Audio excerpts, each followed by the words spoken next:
ರಾಜ್ಯದಲ್ಲಿ ವಾಚ್ ಒಂದು ಸದ್ದು ಮಾಡ್ತಾರೆ. ಏನಾಗ್ತಿದ್ರಿ? ಏನು ವಾಚ್ ಸದ್ಯ ಆಗ್ತಿದ್ರಿ? ಇಬ್ಬರು DCM CM ಇಬ್ಬರು ಒಂದೇ ಥರದ ವಾಚ್ ಕಟ್ಕೊಂಡಿದ್ದಾರೆ. ಈಗ ವಿರೋಧ ಪಕ್ಷದವರಿಗೆ ಇನ್ಯಾವುದು ಕೂಡ ಮಹತ್ತರವಾದಂಥ ಆರೋಪ ಸರ್ಕಾರದ ಮೇಲೆ ಮಾಡಲಿಕ್ಕೆ ಯಾವುದೂ ಇಲ್ಲ.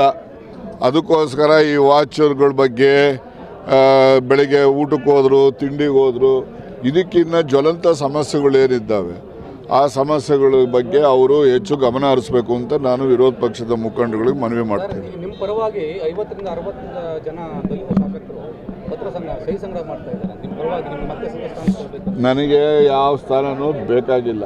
ನಾನು ಮೊದಲೇ ಹೇಳಿದ್ದೀನಿ, ಶಿವಕುಮಾರ್ ಮುಖ್ಯಮಂತ್ರಿ ಆದರೆ ಅವನ ಮುಖ್ಯಮಂತ್ರಿ ಜಾಗದಲ್ಲಿ ನಾನು ಸಚಿವ ಆಗೋದಿಲ್ಲ ಅಂತ ಹೇಳಿದ್ದೀನಿ. ಈಗಲೂ ಅದಕ್ಕೆ ಬಂದ. ಅಲ್ಲ, ಈಗ ಸತೀಶ್ ಜಾರಕಿಹೊಳಿ ನೇತೃತ್ವದಲ್ಲಿ ಈಗ ವೆಂಕಟೇಶ್ ಅವರು ಹೇಳಿದ್ರು MLA ಅದು ಅವರ ನೋಡಿ, ಯಾರೆಲ್ಲ ನನ್ನ ಪರವಾಗಿ ಅಭಿಪ್ರಾಯ ವಿಶ್ವಾಸ ವ್ಯಕ್ತಪಡಿಸ್ತಾರೆ ಅವರೆಲ್ಲರಿಗೂ ಕೂಡ ನಾನು ಧನ್ಯವಾದ ಅಭಿನಂದನೆ ಸಲ್ಲಿಸ್ತೇನೆ. ನಾನು ಅಧಿಕಾರ ಯಾವತ್ತೂ ಕೂಡ ಹುಡುಕೊಂಡು ಹೋಗೋನು ಅಲ್ಲ, ಅಧಿಕಾರ ಬೇಕು ಅಂತ ಸಂಪೂರ್ಣ ಅಪೇಕ್ಷೆ ಪಡೋನು ಅಲ್ಲ.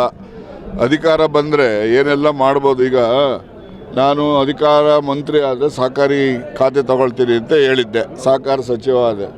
ಈಗ ನಾನು ಮಾಡಿರೋ ಅಮೆಂಡ್ಮೆಂಟ್ಗಳು ಜಾರಿ ಮಾಡಿದಾಗ ಪ್ರತಿಯೊಬ್ಬನೂ ಕೂಡ ಸಹಕಾರಿ ಆಂದೋಲನದಲ್ಲಿ ಭಾಗಿಯಾಗ್ತಕ್ಕಂಥ ಅವಕಾಶ ದೊರಕುತ್ತೆ.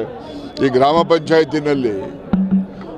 ಪಂಚಾಯಿತಿನಲ್ಲಿ ಯಾವ ರೀತಿ ಪಂಚಾಯಿತಿ ಅಧ್ಯಕ್ಷನಿಗೆ ಉಪಾಧ್ಯಕ್ಷನಿಗೆ ರಿಸರ್ವೇಷನ್ ಇದೆ, ಅದೇ ಥರ ಸೊಸೈಟಿಗಳು ಅಂತ ಹೇಳಿದ್ರೆ ಪ್ಯಾಕ್ಸ್ಗಳು ಅಂದರೆ ಈ ವ್ಯವಸಾಯ ಸೇವಾ ಸಹಕಾರ ಸಂಘಗಳು ಮತ್ತು ಹಾಲು ಉತ್ಪಾದಕರ ಸಹಕಾರ ಸಂಘಗಳು ಕೂಡ ರಿಸರ್ವೇಷನ್ ಲಾಗು ಮಾಡಿದ್ದಾರೆ. ಮತ್ತು 3 ಜನ 53A ಪ್ರೊವಿಷನ್ನಲ್ಲಿ 3 ಜನ ನಾಮಿನೇಷನ್ ಮಾಡಲಿಕ್ಕೂ ಪ್ರೊವಿಷನ್ ಮಾಡಿದ್ದೀನಿ. ನಾಮಿನೇಷನ್ ಮಾಡೋವಾಗ ಹೆಚ್ಚು ಕ್ರಾಂತಿಕಾರಿಕವಾಗಿರೋದು ಅಂತ ಹೇಳಿದ್ರೆ, ಯಾರು ಆ ಸಮಿತಿಯಲ್ಲಿ ಯಾವ ಸಮುದಾಯದವನು ಇಲ್ಲ ಅಂತಹ ಸಮುದಾಯದವನಿಗೆ ನಾಮಿನೇಷನ್ ಮಾಡೋದು ಅಂತ ಹೇಳಿ ಆ್ಯಕ್ಟಲ್ಲಿ ಪ್ರೊವಿಷನ್ ಮಾಡಿದ್ದೇನೆ. ಅದು ಜಾರಿನಲ್ಲಿದೆ. ಈಗ ಅದ್ರ ಪ್ರಕಾರ ಹೋದರೆ ಯಾರೆಲ್ಲ ಅನ್ರೆಪ್ರೆಸೆಂಟೆಡ್ ಕಮ್ಯುನಿಟೀಸ್ ಇದ್ದಾವೆ ಅವರಿಗೆಲ್ಲ ಅವಕಾಶ ದೊರಕುತ್ತೆ. ಇದು ಕ್ರಾಂತಿಕಾರಿಕವಾದಂಥ ಬದಲಾವಣೆ ಅಲ್ವಾ? ಅದಕ್ಕೆ ನನಗೆ ತೃಪ್ತಿ ಇದೆ. DKC ಅವರ ಸಂಪುಟದಲ್ಲಿ ಯಾಕೆ ಬೇಡ? ಬೇಡಪ್ಪ, ನನಗೆ ಬೇಡ, ನನಗೆ ಸಾಕು. ಇನ್ನೊಬ್ರಿಗೆ ಅವಕಾಶ ಕೊಡಲಿ. ಯಾರು ಆದರೆ ಏನು ಹಾಗೆ ಬಿಡ್ತಾರೆ ಅಂತ ಅನ್ಕೊಂಡಿದ್ದೀರಾ? ರಾಜಣ್ಣವರು ಸಚಿವರಾದರೆ ಬಡವರಿಗೆ ಅನುಕೂಲ ಆಗತ್ತೆ ಅನ್ನುವಂಥದ್ದು. ನನಗೆ ಬಡವರಿಗೆ ಅನುಕೂಲ ಮಾಡ್ತಕ್ಕಂಥದ್ದಕ್ಕೆ ಬಹಳಷ್ಟು ಅವಕಾಶಗಳಿದ್ದಾವೆ, ಮಾಡ್ತಾರೆ. ರಾಜ್ಯದಲ್ಲಿ ನಮ್ಮ ಜಿಲ್ಲೆನಲ್ಲಿ ನಾವು ನೋಡ್ಕೊಂಡು ಮೊದಲು ಮನೆಯಲ್ಲೇನ್ರಿ, ಆಮೇಲಿಂದ ಅಲ್ವಾ ಬೇರೆಯವ್ರದ್ದು.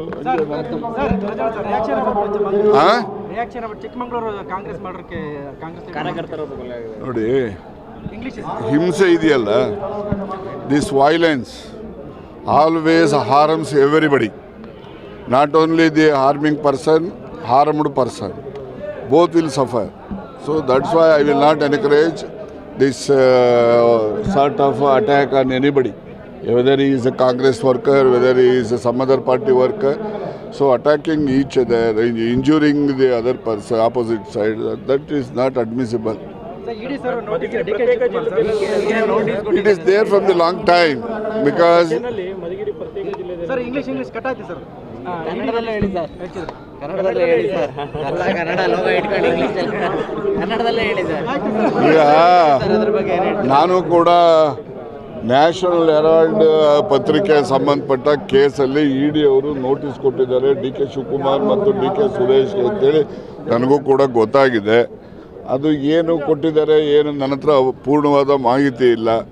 ನಿಮ್ಮ ಹತ್ರ ಪೂರ್ಣವಾದ ಮಾಹಿತಿ ಇದ್ದರೆ ನೀವು ಅದನ್ನು ನನಗೆ ಹೇಳಿದ್ರೆ ಅದ್ರ ಮೇಲೆ ನಾನು ರಿಯಾಕ್ಷನ್ ಹೇಳ್ಬಲ್ಲ. ನೋಟಿಸ್ ಕೊಟ್ಟಾದ ಕ್ಷಣಕ್ಕೆ ಅವರು ಇದಕ್ಕೆ ನ್ಯಾಷನಲ್ ಹೆರಾಲ್ಡ್ಗೆ ಕೊಟ್ಟಿದ್ದಾರೆ ಅಂತ ಏನಿಲ್ಲ, ಅವರು 128 ಇದ್ದಾವೆ. ಅದರಲ್ಲಿ ಯಾವ್ದ್ರಲ್ಲಿ ನೋಟಿಸ್ ಕೊಟ್ಟವರು ಯಾರಿಗೆ ಗೊತ್ತು? ನೋಡಿ, ಇದರಲ್ಲಿ see we should not blame only IndiGo administration, we have to blame the DGCA also. ಅವರು 8 ಅವರ್ಸ್ ಮೇಲೆ ಕೆಲಸ ಮಾಡಬಾರ್ದು ಪೈಲಟ್ಗಳು ಅಂತಾರೆ.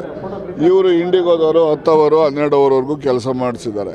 ಅದನ್ನು ಅವರು ಕಂಪ್ಲೀಟಾಗಿ ಬ್ಯಾನ್ ಮಾಡಿ ಈ ಥರ ನೀವು ಸೀರಿಯಸ್ ಆಗಿ ತೊಗೊಂಡ್ಮೇಲೆ ಅವರು ಏನು ಮಾಡಿದ್ರು, ಅವ್ರ ಹತ್ರ 8 ಅವರ್ಸಿಗೆ ರಿಸ್ಟ್ರಿಕ್ಟ್ ಮಾಡಿದಾಗ ಸುಮಾರು ಒಂದು 200 ಜನ ಪೈಲಟ್ಸು ಶಾರ್ಟೇಜ್ ಇದೆ ಅವ್ರಿಗೆ.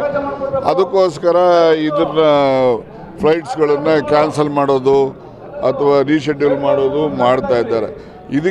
ಅದಕ್ಕೋಸ್ಕರ ನಾನು ಹೇಳೋದು, DGCA ಅವರು ಈ ರೀತಿ ಸ್ಟ್ರಿಕ್ಟಾಗಿ ಹೇಳುವಾಗ ಮೊದಲನೇ ಅವ್ರಿಗೊಂದು 3 ತಿಂಗಳು 6 ತಿಂಗಳು ಬ್ರೀತಿಂಗ್ ಟೈಮ್ ಕೊಟ್ಟು ನಾವು ಈ ಥರ ಇನ್ಸಿಸ್ಟ್ ಮಾಡ್ತೀವಿ, ಮುಂದೆ ಈ ತಾರೀಕಿನಿಂದ ಆಚೆಗೆ ಇರ್ಬೋದು, ಕಾನೂನು ಯಾವತ್ತೋ ಮಾಡಿರ್ಬೋದು, ಕಾನೂನು ಇರಬಹುದು ಅದು, ಆದರೆ ignorance of law is no excuse, ಅದು ನನಗೂ ಗೊತ್ತಿದೆ. ಆದರೂ ಕೂಡ ಯಾವಾಗ ಜಾರಿ ಮಾಡಿಲ್ಲ ವರ್ಷಾನುಗಟ್ಟಲೆ, ಮತ್ತೊಮ್ಮೆ ಅವ್ರಿಗೊಂದು ಅವಕಾಶ ನೋಟಿಸ್ ಕೊಟ್ಟು ಇಂಥ ತಾರೀಕಿನಿಂದ ಸ್ಟ್ರಿಕ್ಟಾಗಿ you have to adhere to that provision ಅಂತ ಹೇಳಿದರೆ ಅವ್ರು ಏನಾರು ಆಲ್ಟರ್ನೇಟ್ ಮಾಡಿ ಇವ್ರು ರಾತ್ರೋರಾತ್ರಿ ಜಾರಿ ಮಾಡಿಬಿಟ್ರೆ ಈಗ ನೋಡಿ ಈ ಜನ ಕಷ್ಟಪಡ್ತಾ ಇರ್ತಕ್ಕ. ಇದಕ್ಕೆ ಕಾರಣ ಇಂಡಿಗೋ ಒಂದೇ ಅಲ್ಲ, DGCAನೂ ಕಾರಣ. ಕೇಂದ್ರ ಸರ್ಕಾರ ಎಲ್ಲ ವಿಫಲ ಆಗಿದೆ.